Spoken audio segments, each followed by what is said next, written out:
pasensya na po. Nakakasira ka ng araw. Teka kuya, ano sinasabi mo? Pareho lang tayong hindi nakatingin. Wala kayong modo.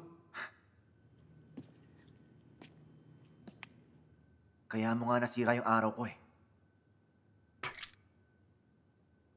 Napakabastos mo!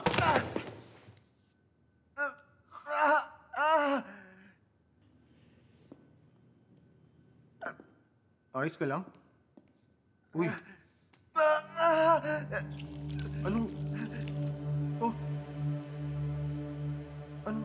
Anong nangyari? Ayos ka lang ba? Ha, kuya? Hayop ka, sinaksak mo ko ng kutsilyo! Ha? Kailan ko ginawa yun?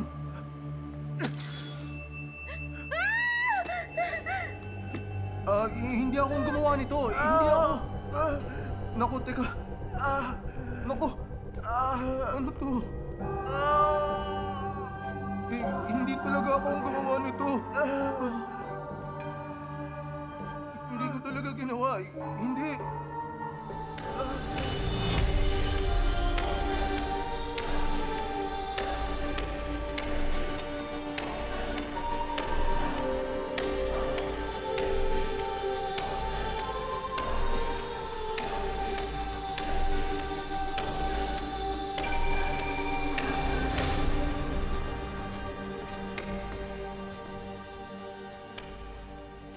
Naaresto na po siya at nakasuhan.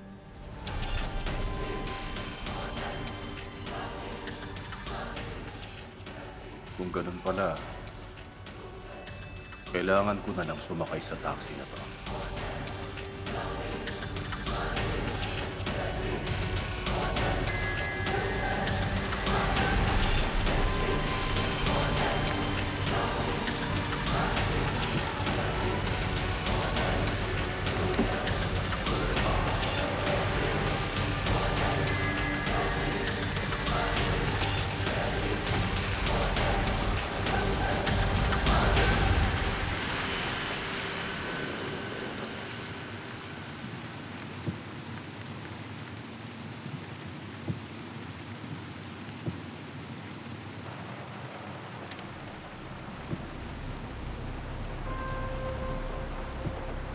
Pwede niyo bang sabihin sa akin kung ano mga nangyari sa inyo?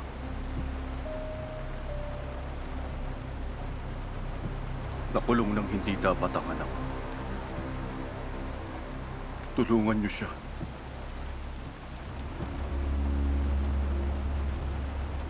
Parang awa niyo na.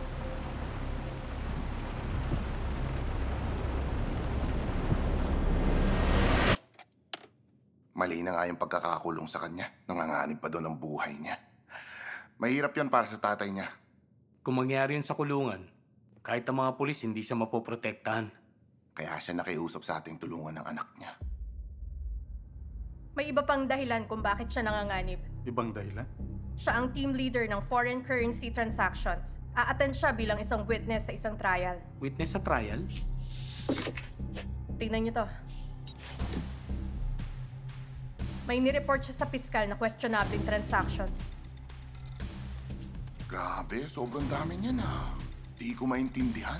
Palaging may perang lumalabas ng bansa dahil sa trade transactions. Pero bigla na lang lumaki yung perang tinatransfer.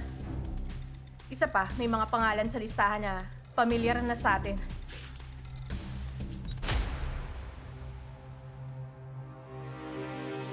Sila pala yun. Naiintindihan ko na ang epekto sa kanila ng ginawa natin. Ngayong bumagsak ang Black Sun dahil sa ginawa ni Doggy, ginagawa na nila ang lahat para itago ang mga tao at